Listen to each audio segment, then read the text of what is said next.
Well, the battle between sanctuary cities and President Trump continues to heat up. Cambridge, Massachusetts, joining a handful of other municipalities across the country, calling for a vote of impeachment investigation into the president. Cambridge, in fact, slated to vote on that resolution tonight. Here with me now to discuss Amy Holmes and Adriana Cohen. All right, Adriana, this is your neck of the woods. Now, just so the audience understands, Cambridge has been a sanctuary city since 1985. They pride themselves, we're having some lighting issues here. Stick with us, though. They pride themselves on this. In fact, they've been so belligerent that they pushed back against President Trump every inch of the way. And now they're on the offensive saying, hey, we're going to take steps to actually impeach you. Yeah, that's right. This group, they're a bunch of city councilors in Cambridge. They are a bunch of screaming left-wing liberals who don't like that Donald Trump is president. They don't like his executive order cracking down on illegal immigrants. And, Donald Trump is against sanctuary cities. So in light of that, they're trying to hurt him by pushing this bogus emollient clause lawsuit, basically for nefarious purposes. What they're trying to do through this lawsuit is basically, by way of the courts, unearth information that they want that they can use against him, whether that's demanding his tax returns, his business dealings, or any potential conflict of interest he may have. But here's the kicker, Charles.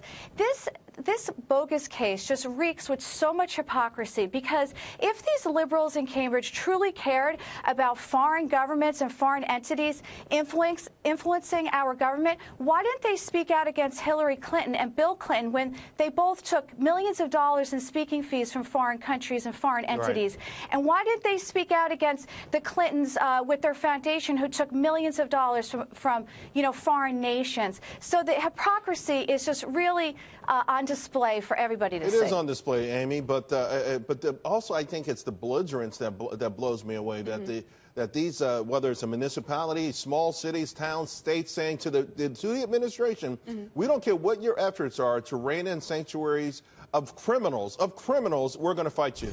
Right, and it would be a joke that they are moving to impeach President Trump if it wasn't also an attack on national security. And we've discussed this before, that sanctuary cities can act as magnets for the worst actors who know that they will not be turned over to ICE. We're talking about rapists, murderers, people who know that if they move to Boston, local authorities won't call ICE to get them booted. So this is a problem for Bostonians, or Cambridge, I should say, maybe even Harvardians, since that's where the university is. But it's also, Charles, it is a waste of resources. Shouldn't that council be spending those taxpayer dollars and those resources on an effort that actually has merit? So then how does President Trump, we already see where Attorney General Sessions has already launched the first salvo, and he's hinted at more. I mean, what would it take economically to bring these places to their knees, or at least to their senses? Well, Charles, you're talking to a Seattle native, and I can tell you this is a town that has naked bicycle races. These are not people who are going to be strong-armed by what they consider to be a conservative, right-wing, administration, and they actually take great pride in their resistance, as they're calling it, to the President of the United States. So I actually don't think that, and they might even see it as a point of pride, that they're not taking federal dollars because they're doing this on principle. Although at some point you would think, Adriana, that it would hurt them.